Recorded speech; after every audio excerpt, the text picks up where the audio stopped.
जरा 1986 के ब्रिटेन की उस ठंडी शाम की कल्पना करो, जब एक बड़ा चुनाव अपने आखिरी पड़ाव पर था। दो उम्मीदवार, दोनों अपने आप में दिग्गज। वोटिंग खत्म होने को थी और एक महिला पत्रकार से किसी ने पूछा, आप इन दोनों के बारे में क्या सोचती हैं? उसने एक गहरी सांस ली और कहा, पहला उम्मीदवार मुझे ऐसा लगता है जैसे वो इस देश का सबसे ताकतवर इंसान है, लेकिन दूसरा, वो मुझे ये एहसास देता है कि मैं इस देश की सबसे खास इंसान हूँ। उसकी आंखों में एक चमक थी और उसका जवाब सुनकर सबके दिल छू गए। नतीजा, दूसरा उम्मीदवार जीत गया। ये कहानी मेरे दिल को गहरे तक छूती है, क्योंकि ये बताती है कि करिश्मा अपनी ताकत का शोर मचाने में नहीं, बल्कि सामने वाले के दिल में ये एहसास जगाने में है कि वो अनमोल है। न्यूरो लिंग्विस्टिक प्रोग्रामिंग (NLP) में इसे इमोशनल ट्रिगर कहते हैं। जब तुम किसी की भावनाओं को छू लेते हो तो वो तुम्हें कभी नहीं भूलता। तो ये जादू बुनेंगे कैसे? सबसे पहले बात करते हैं मौजूदगी की। वो एहसास जो तुम्हें किसी पल में पूरी तरह जीवंत बना देता है। मौजूदगी का मतलब है उस लम्हे में डूब जाना, खासकर जब तुम किसी औरत से बात कर रहे हो। ये सिर्फ सुनना नहीं, बल्कि अपने पूरे वजूद से उसकी बात को जीना है। मनोविज्ञान में इसे इमोशनल अट्यूनमेंट कहते हैं, जहां तुम अपने दिमाग के सारे शोर को थाम लेते हो और सिर्फ उसकी दुनिया में उतरते हो। कल्पना करो, वो तुम्हें अपनी कोई छोटी सी कहानी सुना रही है, शायद अपने बचपन की कोई शरारत। अगर तुम उस वक्त ये सोच रहे हो, अब क्या बोलूं, या ये तो बोरिंग है, तो तुम उस पल को खो रहे हो। लेकिन अगर तुम उसकी आंखों में वो चमक देखते हो, उसकी आवाज में वो नन्हा सा उत्साह महसूस करते हो और उसके शब्दों के पीछे की भावना को अपने दिल में उतारते हो, तो वो इसे महसूस करेगी। औरतें इमोशनल इंटेलिजेंस की गहरी सैर कर सकती हैं। वो तुम्हारी एनर्जी को पढ़ लेती हैं, जैसे कोई नाजुक सा रडार। वो जान जाती है कि तुम सचमुच उनके साथ हो या सिर्फ वक्त काट रहे हो। जरा सोचो, तुम किसी ग्रुप में बैठे हो और एक लड़की कुछ शेयर कर रही है। बाकी लोग या तो फोन में खोए हैं या अपने जवाब की स्क्रिप्ट लिख रहे हैं, लेकिन तुम वो शख्स बनो जो अपने दिल से सुनता है। तुम्हारा जवाब अपने आप आएगा, क्योंकि जब तुम सचमुच सुनते हो तो तुम्हारा दिमाग उसकी भावनाओं से सिंक हो जाता है। मनोविज्ञान में इसे मिरर न्यूरॉन्स का जादू कहते हैं। जब तुम किसी के इमोशंस को रिफ्लेक्ट करते हो तो एक गहरा कनेक्शन बनता है, और यकीन मानो, जब वो ये महसूस करेगी कि तुम उसे सच्चा महत्व दे रहे हो, तो उसका दिल तुमसे जुड़ जाएगा। वो तुम्हारे आसपास रहना चाहेगी, क्योंकि तुम उसे वो सुकून दे रहे हो जो हर दिल तरसता है। चाणक्य ने कहा था, जो सुनने की कला सीख लेता है वो दिलों की सबसे गहरी परतों तक पहुंच जाता है। मौजूदगी का दूसरा रंग है सहजता, वो बेफिक्री जो तुम्हारी आत्मा को आजाद छोड़ देती है। सहजता का मतलब है अपने शरीर, अपनी आवाज और अपने अंदाज को बिना किसी जंजीर के उड़ने देना। मान लो तुम किसी लड़की के साथ एक छोटे से कैफे में बैठे हो। अगर तुम ये सोच रहे हो, मुझे सीधा बैठना है, मुस्कुराना है, हाथ ऐसे रखने हैं, तो तुम अपने दिल को एक तंग पिंजरे में कैद कर रहे हो। मनोविज्ञान में इसे हाई सेल्फ मॉनिटरिंग कहते हैं, जो तुम्हारी नेचुरल एनर्जी को दबा देता है। इसके बजाय अपने आप को वो आजादी दो जो तुम अपने सबसे करीबी दोस्त के साथ महसूस करते हो।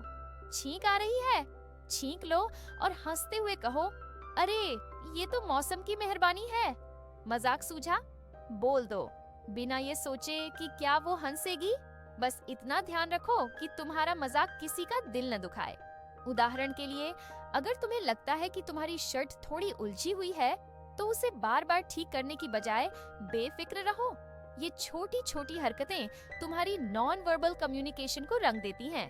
औरतें तुम्हारे हाव भाव को ऐसे पढ़ती हैं जैसे कोई खूबसूरत किताब। अगर तुम रिलैक्स हो, कंधे ढीले और चेहरे पर एक नरम सी मुस्कान, तो वो तुम्हारी इस कंफर्ट एनर्जी को गले लगा लेगी। भगवद गीता में श्री कृष्ण कहते हैं, अपने भीतर की शांति को गले लगाओ और दुनिया की हर फिक्र तुम्हें छू भी नहीं पाएगी। यही सहजता है। जब तुम अपने दिल को आजाद छोड़ते हो तो सामने वाली भी तुम्हारे साथ सुकून महसूस करती है, और यही वो जादुई पल है जो तुम्हें करिश्माई बनाता है। अब चलो करिश्मे के दूसरे रंग की बात करते हैं, करुणा। ये वो गर्मजोशी है, वो दिल से दिल तक का रिश्ता जो तुम किसी के लिए महसूस करते हो। करुणा का मतलब ये नहीं कि तुम हर वक्त उनकी तारीफों में डूबे रहो। वो बनावटीपन है, और औरतें इसे पलक झपकते पकड़ लेती हैं। मनोविज्ञान में इसे लाइक ऑफ कॉन्ग्रुएंस कहते हैं, जब तुम्हारे शब्द और भावनाएं एक दूसरे से मेल नहीं खाते। असली करुणा तब खिलती है जब तुम सामने वाले को अपने पूरे दिल से स्वीकार करते हो। मान लो तुम किसी लड़की से बात कर रहे हो जो एक फैशन डिजाइनर है, लेकिन तुम्हें फैशन से कोई खास लगाव नहीं।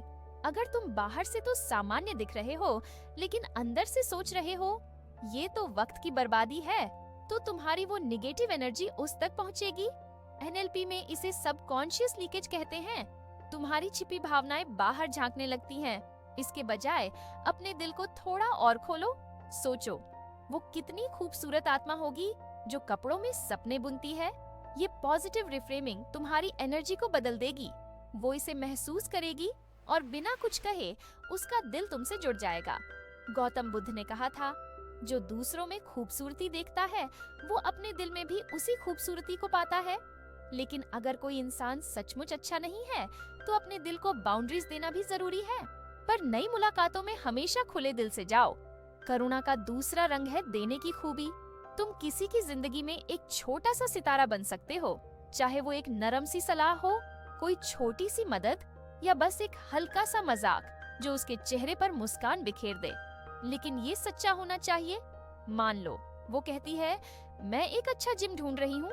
तुम्हें एक जिम पता है तो बस इतना कहो, अरे फलां जिम बहुत अच्छा है, वहाँ का वाइब भी कमाल का है, और बस बात खत्म। उसे जबरदस्ती वेबसाइट दिखाने या बार बार पूछने की जरूरत नहीं। मनोविज्ञान में इसे माइक्रो काइंडनेस कहते हैं। छोटी छोटी चीजें जो बड़े कनेक्शंस बनाती हैं। औरतें उन मर्दों को हमेशा याद रखती हैं जो उनकी जिंदगी में वैल्यू जोड़ते हैं। करुणा का तीसरा रंग है स्वीकार करना। ये मतलब है कि तुम उसकी हर छोटी बड़ी बात को, उसकी पसंद, उसकी नापसंद, उसकी खासियत को अपने दिल में जगह दो। मान लो वो कहती है, मुझे डांस करना बहुत पसंद है, और तुम्हें डांस से कोई लेना देना नहीं, तो झूठ मत बोलो कि हाँ मुझे भी, क्योंकि सच का रास्ता हमेशा लंबा चलता है। इसके बजाय एक नरम मुस्कान के साथ कहो, वाह डांस, तेरा तो दिल ही नाचता होगा, कौन सा स्टाइल तेरा फेवरेट है। ये जेन्युइन एक्सेप्टेंस है। तुम उसकी पसंद को जज नहीं कर रहे, बल्कि उसे सम्मान दे रहे हो। अगर वो कोई नई ड्रेस पहनकर आई और तुम्हें पसंद नहीं आई, तो हल्के अंदाज में कहो, ये तो ठीक है, पर वो नीली वाली ड्रेस में तू जैसे चांद सी चमकती है, और बस बात को वहीं छोड़ दो।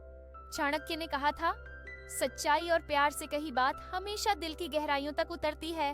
अब आते हैं करिश्मे के सबसे गहरे और जादुई रंग पर, भीतर की ताकत। ये वो आग है जो तुम्हारे दिल में जलती है। ये तुम्हारा सेल्फ वर्थ है, तुम्हारा कॉन्फिडेंस जो तुम्हें हर तूफान में अडिग रखता है। पहली बात, अपने बारे में ज्यादा मत बोलो। औरतें उन मर्दों को पसंद करती हैं जो अपने दिल में एक रहस्यमयी समंदर छिपाए रखते हैं। अगर तुम हर वक्त अपनी कहानियां सुनाते रहोगे तो वो थक जाएंगी। इसके बजाय उनकी बात सुनो, उनके दिल को स्पेस दो। दूसरी बात, अपने सच को दबंगई से कहने से मत डरो। तुम्हारे सिद्धांत, तुम्हारी मान्यताएं, ये तुम्हारी ताकत है। अगर तुम किसी रेस्तरां में हो और खाना अच्छा नहीं है, तो वेटर को बुलाकर साफ साफ बोलो। ये असर्टिवनेस औरतों के दिल को छूती है। तीसरी बात, अपनी बॉडी लैंग्वेज को वो ताकत दो जो तुम्हारे दिल से निकलती है। मनोविज्ञान में इसे पावर डायनामिक्स कहते हैं। अगर तुम अंदर से मजबूत महसूस करते हो तो तुम्हारी बॉडी ऑटोमेटिकली रिलैक्स और कॉन्फिडेंट दिखेगी, और अगर तुम थोड़ा नर्वस हो तो भी रिलैक्स पोज लेने से तुम्हारा दिमाग कॉन्फिडेंस मोड में आ जाता है। बस इतना करो, अपने शरीर को आजाद छोड़ दो। सोचो, अगर तुम उस जगह के सबसे खास इंसान होते तो कैसे बैठते? आराम से, बेफिक्र और अपनी जगह को गले लगाते हुए। बस वही करो। एक आखिरी नन्हा सा राज, जब किसी लड़की से बात करो तो अपनी आवाज को गहरा और नरम रखो। ये वोकल इम्पैक्ट तुम्हारी बात को जादुई बना देता है। और हाँ, थोड़ा ह्यूमर जरूर डालो। औरतें उन मर्दों को गले लगाती हैं जो उनके चेहरे पर मुस्कान बिखेर सके, लेकिन ह्यूमर वो हो जो तुम्हारे दिल से निकले, जैसे तुम अपने दोस्तों के साथ ठहाके लगाते हो। जबरदस्ती का मजाक, वो तो दिल से दूर कर देता है। तो मेरे प्यारे दोस्तों, करिश्मा इन 3 रंगों का मेल है, मौजूदगी, करुणा और भीतर की ताकत। इन्हें अपने दिल में उतारो और देखो कैसे हर मुलाकात एक खूबसूरत कहानी बन जाती है। तुम में वो दिलकश जादू होगा जो बिना कुछ कहे हर दिल को तुम्हारा दीवाना बना देगा। इस सीरीज में मैंने आत्मविश्वास पर भी एक खास हिस्सा बनाया है, उसे जरूर देखो। ये सारी बातें तुम्हारे दिल को नया रंग देंगी। तो चलो इस करिश्मे को अपनी जिंदगी का हिस्सा बनाओ और दुनिया को दिखाओ कि तुम कितने अनमोल हो।